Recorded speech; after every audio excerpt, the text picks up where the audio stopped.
सर्वमंगल मांगल्ये शिवे सर्वार्थ साधिके शरण त्र्यंबके गौरी नारायणी नमोस्तुते। जय श्री कृष्णा, राधे राधे, जय माता की।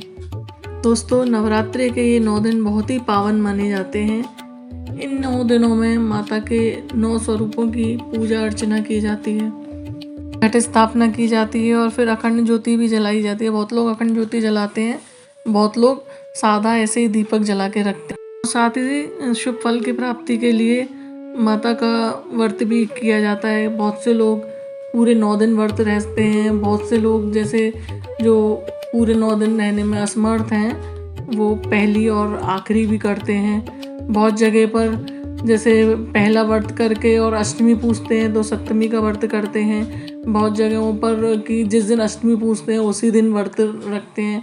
सबके यहाँ ये अलग अलग रिवाज है। जब व्रत पूर्ण हो जाते हैं तो उसके बाद कन्या पूजन का महत्व है। कन्या पूजन किया जाता है।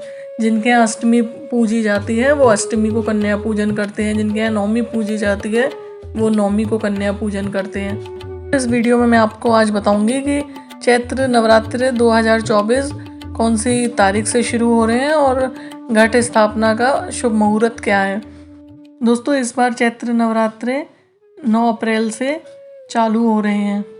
नवरात्रों का एक विशेष महत्व इसलिए भी है क्योंकि चाहे शारदीय नवरात्रि हों तो तब भी नवरात्रों में मौसम का परिवर्तन होता है और चैत्र नवरात्रि होते हैं तब भी मौसम परिवर्तन होता है। दोस्तों, नवरात्रों में इन 9 दिनों का विशेष महत्व होता है क्योंकि इन 9 दिनों में माता के 9 रूपों की पूजा होती है। लेकिन नवरात्रों में सप्तमी, अष्टमी और नवमी इनका एक विशेष ही महत्व है क्योंकि इन दिनों में अष्टमी और नवमी पर घर घर में पूजा, हवन, कन्या पूजन आदि का धार्मिक अनुष्ठान किए जाते हैं। आइए अब हम जानते हैं कलश स्थापना यानी घट स्थापना का शुभ मुहूर्त क्या है। तो घट स्थापना का शुभ मुहूर्त है सुबह 6:02 से सुबह 10:16 तक। और अगर आप इस बीच नहीं कर पाते हैं पूजा तो फिर आप अभिजीत मुहूर्त, वो भी बहुत शुभ माना गया है, तो उसमें आप कर सकते हैं सुबह 11:57 से लेकर दोपहर 12:48 तक। ये बात तो सभी जानते हैं कि माता दुर्गा शेर पर ही सवार होकर आती हैं, लेकिन नवरात्रियों के दौरान वार के अनुसार ही माता की सवारियां अलग अलग बताई गई हैं। जैसे इस बार माता घोड़े पर सवार होकर आ रही हैं। शास्त्रों के अनुसार घोड़े पर सवार होकर माता का आना शुभ संकेत नहीं माना गया। धार्मिक मान्यताओं के अनुसार जब भी माता घोड़े पर सवार होकर आती हैं तो सामाजिक और राजनीतिक स्तर पर बड़े बदलाव देखने को मिल सकते हैं। घोड़े की तीव्रता, युद्ध आदि की प्रतीक मानी गई है। इससे देश दुनिया में भी कई गंभीर परिणाम देखने को मिल सकते हैं। तो इस बार माता की सवारी घोड़ा है, माता घोड़े पर सवार होकर आ रही हैं। ऐसे में इस नवरात्रि में माता की पूजा क्षमा प्रार्थना के साथ करें। पूरे दिन विधिवत पूजा करने के बाद क्षमा प्रार्थना करने से माता प्रसन्न होंगी और शुभ फल देंगी। इसी तरह से 9 दिनों तक माता के 9 स्वरूपों की पूजा अर्चना करेंगे। माता का प्रतिपदा वाले दिन यानी पहले नवरात्रि के दिन माता शैल, दूसरा नवरात्र पूजा यानी द्वितीय तिथि के दिन माता ब्रह्मचारिणी की पूजा की जाती है। दोस्तों, तीसरा नवरात्रा यानी कि तिथि तृतीया, उस दिन माता चंद्र घंटा की पूजा की जाती है।